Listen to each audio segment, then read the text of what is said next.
లేదండి, నేను బిగినింగ్ నుంచి నేను రివ్యూల గురించి నేను ఎప్పుడు రివ్యూల గురించి మీరు ఇవ్వద్దు అన్నమాట. నాకు నచ్చినట్టు నేను సినిమా తీసినప్పుడు మీకు నచ్చినట్టు మీరు రాసే అధికారం మీకు ఉంటుందని 100% ఎప్పటి నుంచే చెప్పాను. సో వాట్ ఎవర్ ద డిబేట్లలో ఒక 2-3 సార్లు కొంచెం ఏమన్నా హీటెడ్ ఆర్గ్యుమెంట్స్ అయినా పర్సనల్ అటాక్స్ నుంచి అయింది తప్ప నా సినిమాని నాకు నచ్చేటట్టుగానే మీ రివ్యూ ఉండాలని చెప్పి నేను ఎప్పుడు అనలేదు. అండ్ రివ్యూస్లలో కూడా నాకు బాగా నచ్చిన మీకు ఇక్కడ వచ్చే ముందే మళ్ళీ ట్వీట్ చేశాను నేను. గ్రేట్ ఆంధ్ర రివ్యూలో వాగ్దానంలోని లిరిక్స్ని కోట్ చేస్తూ, ఆయన పేరు తెలియదు నాకు, ఆయన ఆ రివ్యూలో ఆ లిరిక్స్ రాశాడు. నాకు చాలా ఆనందం వేసింది. సో అదే ట్వీట్ చేశాను. చిన్నప్పుడు మా నాన్నగారు వాగ్దానంలోని సీతా కళ్యాణం నాకు చూపిస్తూ దాని మీనింగ్ అన్నీ ఎక్స్ప్లెయిన్ చేసేవాళ్ళు. సో ఒక రచయితకు కానీ ఒక దర్శకుడికి కానీ హై ఎప్పుడు వస్తుందంటే ఇది ఎప్పుడుదో 50 ఏళ్ల కిందటి లిరిక్స్ కదా, సీతా కళ్యాణ్ గురించి ఇప్పుడున్న జనరేషన్కి నచ్చుతుందా లేదా ఇలాంటి ఒక ఇది పెడదామా వద్దా అన్నప్పుడు సరే ఇది బ్యాక్గ్రౌండ్లోనే వస్తుంది కదా నేను చెప్పి పెట్టినప్పుడు రివ్యూ రాసిన వ్యక్తి దాన్ని గుర్తుపెట్టుకొని బాగుంది, పైగా ఇది ఆ సీన్లో కరెక్ట్గా కూర్చుంది అని రాసినప్పుడు నిజంగా చాలా ఆనందం వేసింది. ఇలాంటప్పుడే మంచి సాహిత్యం, మంచి మ్యూజిక్, కమర్షియల్ ఇన్సెక్యూరిటీ లేకుండా ఇది రీచ్ అవ్వదా అనే ఒక ఆలోచన లేకుండా తీసుకెళ్లాలని చెప్పి ఏ రచయితకైనా ఏ దర్శకుడికైనా అనిపిస్తుంది. సో నేను దాన్ని ట్వీట్ చేశాను. ఆయన ఐ థింక్ గ్రేట్ ఆంధ్రలో 2.25 ఎంతో వేశారు. So I think I mean చాలా సినిమాలు 2.5, 2.25 వచ్చినాయి. చాలా సినిమాలు బ్లాక్ బస్టర్లు అయ్యాయి, పెద్ద సక్సెస్ అయ్యాయి. నాకు ఓకే లేదండి, అలాగా జర్నలిస్టులు ఎప్పుడూ బ్లాక్ చేయలేదు.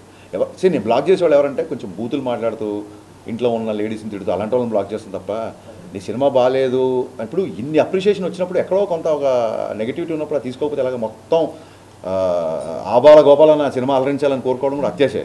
డెఫినెట్గా కొంతమంది నచ్చలు ఉంటారు, వాళ్ళు మాట్లాడుతుంటారు. Because we have a digital evolution these days, అది ఉంటుంది.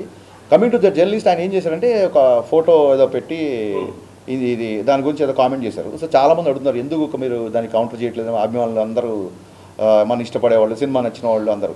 అదేమైందంటే first day of the shoot అండి. బేసిక్గా first day of the shoot Sekhar master ఎప్పుడైతే డ్యాన్స్ మూమెంట్లు మూవ్లో వెళ్ళిపోతాయి అనుకోండి, అది ఎప్పుడు చూడడానికి ఎబ్బెట్టు కానీ ఇబ్బంది కానీ ఉండకపోవచ్చు. మీరు ఎప్పుడైతే డ్యాన్స్ మూమెంట్ని మ్యాగ్నిఫై చేసి ఫోటో తీసి స్క్రీన్ చేశారనుకో, అది ఒక పోస్టర్ లాగా మీరు ప్రత్యేకంగా తీస్తే పోస్టర్ ఇస్ స్టిల్ కదా, స్టిల్ ఫోటోగ్రఫీ కదా. సో స్టిల్ ఫోటోగ్రఫీ చూస్తే మీరు ఏ పాటలో ఏ స్క్రీన్ షాట్ తీసినా మీకు ఇబ్బంది కలిగేలా చేయొచ్చు బేసిక్గా. అయినా సరే నేను దాన్ని ఎందుకు కౌంటర్ చేయాలంటే శేఖర్ మాస్టర్ చాలా పెద్ద మాస్టర్. ఫస్ట్ డే షూటు ఆ మూమెంట్ అతను కంపోజ్ చేసినప్పుడే ఇది పెద్ద ఎంకరేజింగ్ ఏం లేదు, పెద్దగా అవసరం లేదని నాకు ఒక చిన్న థాట్ వచ్చిందండి బేసిక్గా. But first day shoot master రాగానే ఈ మూమెంట్ వద్దు ఆ మూమెంట్ వద్దంటే డైరెక్టర్ ఆయన ముందు లోలో అయిపోతాడు. అయితే ఆ ఫస్ట్ డే షూటింగ్ సెటప్ చేసే టెన్షన్లో ఉన్నాను నేను. సో ఆ రిహార్సల్ చేసినప్పుడు నాకు అనిపించింది ఈ పాటకి ఈ మూమెంట్ అవసరం లేదు, ఎందుకంటే చాలా మంచి లిరిక్స్తో వెళ్తుంది పాట. కానీ మాకు సెన్సార్లో కూడా అలాగ డ్యాన్స్ మూవ్లో ఉంటుంది కాబట్టి పాస్ అయిపోయింది, దాన్ని పెద్దగా పట్టించుకోలేదు. ఎందుకు కౌంటర్ చేయలేదు ఆ విషయంలో మూర్తి గారిని అంటే, అన్ని విషయాల్లో మనమే కరెక్ట్ అయిపోము. డెఫినెట్గా అన్ని విషయాల్లో నేనే కరెక్ట్ అవ్వాలని రూల్ లేదు కదా. సో అతనికి ఆ మూమెంట్ గురించి అతను ఫీల్ అయ్యాడు. బట్ సినిమాలో చాలా మంచి విషయాలు ఉన్నాయి, దాన్ని కూడా మనం భూతద్దంలో చూపించవచ్చు. బట్ ఒక్కొక్కళ్ళది ఒక్కొక్క agenda.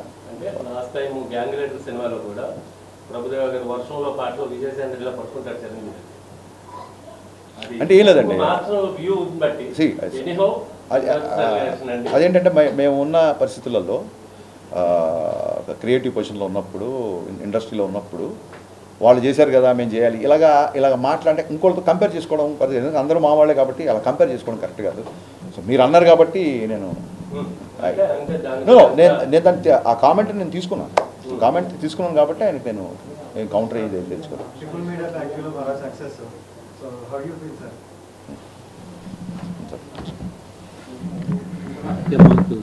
Dhamaka, we got a very big mass entertainer.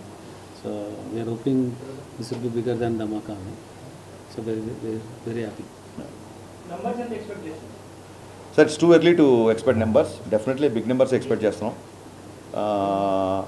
ఇంకా ఈ హాలిడేస్ అయిపోతాయి, వరుసగా హాలిడేస్ ఉన్నాయి కాబట్టి విపరీతంగా ప్రతి కామన్ ఆడియన్స్ సినిమాకి వచ్చే అవకాశం ఎక్కువ ఉంది.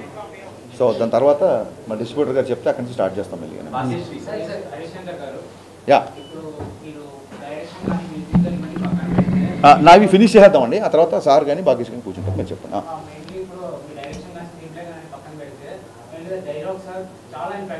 Thank you sir.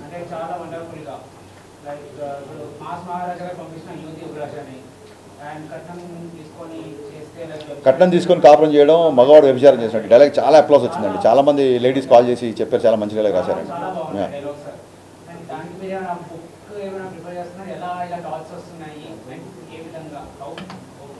లేదండి లేదండి ఒక్కొక్కసారి ఒక్కొక్క డైలాగ్ ఏదైనా టక్కని రాగానే డెఫినెట్గా రాసుకొని పెట్టుకుంటాము. అండ్ ఇలాంటప్పుడు ఏమవుతుందంటే ఆ సందర్భం రాగానే డైలాగ్ అక్కడ వాడచ్చు కదా అన్న ఫీలింగ్ ఉంటుంది. సో నేను బేసిక్గా ఇంతకుముందు ప్రీ రిలీజ్ ఈవెంట్లో ప్రీ రిలీజ్ ప్రమోషన్స్లో చెప్పినట్టుగా బేసికలీ రైటర్గా డైలాగ్ ఇష్టపడే వ్యక్తిని కాబట్టి ఈ డైలాగులన్నీ ఉన్నాయి. అండ్ అప్లాజ్ వచ్చినప్పుడు చాలా ఆనందంగా ఉంటుంది, అంతకంటే ఏముంటుంది. సార్ నాకు అసలు ఈ సినిమా తీయడానికి బేసిక్ ఇంట్రెస్టే నాకు ఆ 90s క్యాసెట్ రికార్డింగ్ సెంటర్లు, ల్యాండ్ లైన్స్, ఆ పాత పాటలు, టేప్ రికార్డర్లు, ఈ బ్యాక్డ్రాప్లో లవ్ స్టోరీ చెప్పాలని ఎప్పటి నుంచో అనుకుంటున్నాను. సో అది ఈ కథకి బాగా సూట్ అవుతుందని చెప్పి ఫస్ట్ హాఫ్ మొత్తం లవ్ స్టోరీ చేయడం జరిగింది. అండ్ ఇంకోటి ఏంటంటే ఒకటేసారి ఇంట్లోకి వెళ్ళిపోయి ఫస్ట్ హాఫ్ సెకండ్ హాఫ్ ఒకే ఇంట్లో ఉంటే కూడా కొంచెం ఒక విజువల్ క్లాస్ట్రోఫోబిక్ ఉంటుందని చెప్పి ఆ వీధుల కోసం దాని గురించి మేము చాలా తిరిగి చాలా మంచి లొకేషన్ పట్టుకొని ఛాలెంజింగ్ అని ఏమనిపిలా. It was very exciting to show that kind of love story. అంటే ఒక ఎక్సైట్మెంట్, అమ్మాయితో ఫోన్లో మాట్లాడితే చాలు, నవల్స్ ఎండమూరి గారి నవల్స్ కూడా సినిమాలు చాలా ఉన్నాయి, ఫోన్లో మాట్లాడితే చాలు, గొంతు వింటే చాలు, గుడికి వస్తే చూస్తే చాలు అనే రోజుల నుంచి తప్పకుండా వాట్సాప్లో ఫోటోలు షేర్ చేసుకుంటూ ఎప్పుడంటే అప్పుడు వీడియో కాల్ చేసుకుంటూ పరిస్థితి వచ్చాం కదా. సో ఆ అపురూపతని, ఆ అపురూపంగా ఉన్న ఫీలింగ్స్ని చెప్పాలనే ప్రయత్నంతో లవ్ స్టోరీ వచ్చింది. దానికి ఎక్స్ట్రాడినరీ రెస్పాన్స్ వస్తుంది కాబట్టి మా నాన్నగారు చక్రవర్తి గారి పాటలు. సో అయ్యాను చిన్న మిడిల్ క్లాస్ ఫ్యామిలీ కదా, ప్రతి వారానికి ఒక క్యాసెట్ కొనాలంటే అంత కంఫర్టబుల్గా ఉండేది కాదు. బట్ చూడండి అద్భుతం ఏంటంటే రికార్డింగ్ క్యాసెట్లు అంటే ఇప్పుడైతే గోల ప్యారిసిన్ గోల్ చేస్తారు, రికార్డింగ్ క్యాసెట్లో మంచి మంచి సెంటర్లలో పోస్టర్లు వేసి మరీ రికార్డ్ చేసి డూప్లికేట్ క్యాసెట్లు ఇచ్చేవాళ్ళు. సో అప్పుడు ఈ బాధ లేదు, ఇండస్ట్రీకి అప్పుడు ఈ బాధ లేదు. అప్పుడు దానివల్ల మ్యూజిక్ కూడా బాగా వెళ్ళేది. సో ఆ టీడీకే 120 అని ట్రైలర్లో పెట్టారు. టీడీకే 120 క్యాసెట్స్ బాగా అలవాటు మాకు, ఎందుకంటే 120 మినిట్స్ ఉంటాయి. 120 మినిట్స్లో మనం అసలు ఇక్కడ ఒక 20 పాటలు, అటు ఏ సైడ్ ఒక 20 పాటలు, బీ సైడ్ ఒక 20 పాటలు, అది ఆ క్యాసెట్లో మధ్యలో ఆ టేప్ ఇరుక్కుపోతే పెన్సిల్ పెట్టి ఆ క్యాసెట్ని అలా తిప్పుకోవడం, ఈ కైండ్ ఆఫ్ బాగా నా ఎక్స్పీరియన్స్. సో అవే వాళ్ళ సినిమాలో ఉండడం, ఆ డిఫరెంట్ బ్యాక్ డ్రాప్కి అవే బాగా దోహదపడ్డాయి. లేదండి అక్కడ డైలాగ్ ఉంది కదా, సుదర్శన్ డైలాగ్, ఏ మావా పచ్చారి హిందీ పాటైనా తెలుగు మాసంగా ఏంటో చూపిద్దాం డైలాగ్ ఉంది కదా. కథ ప్రకారం మార్వాడి ఫ్యామిలీ, హీరో ఏమో కోటిపల్లి కుమార్ సేన్ అని చెప్పాము.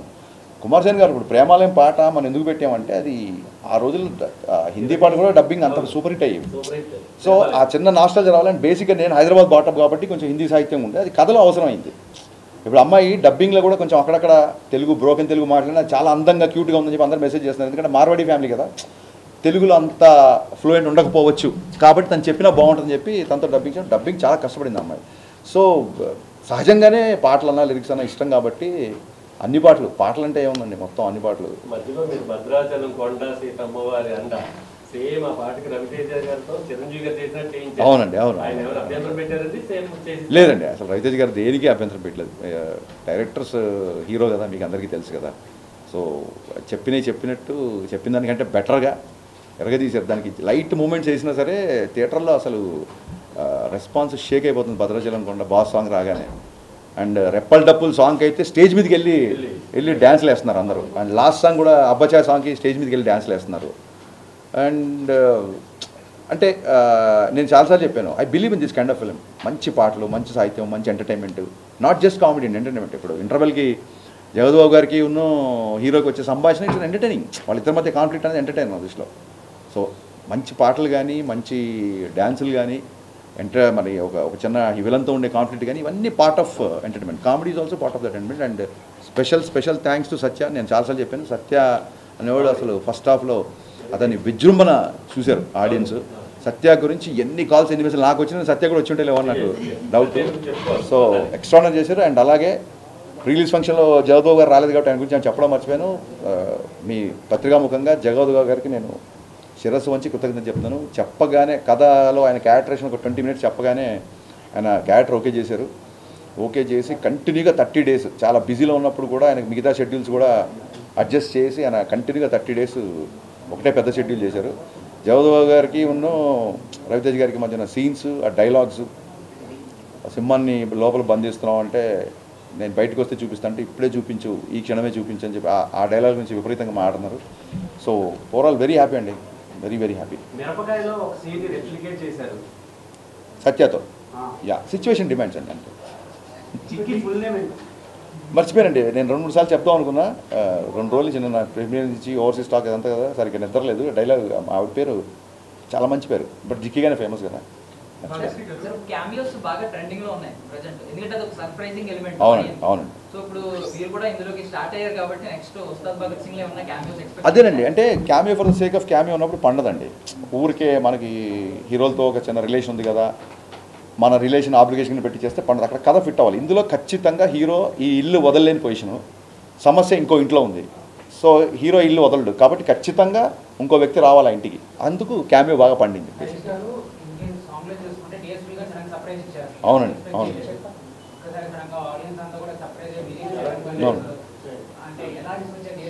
డిఎస్పీ గారు పాపం నిజంగా, డిఎస్పీ గారు కూడా నేను ముందు ఎందుకు చెప్పాలంటే సర్ప్రైజ్ రివీల్ అయిపోతుంది. సో దేవిశ్రీ ప్రసాద్ గారు నా మ్యూజిక్ డైరెక్టర్ కంటే కూడా నన్ను విపరీతంగా అభిమానించిన నా స్నేహితుడు.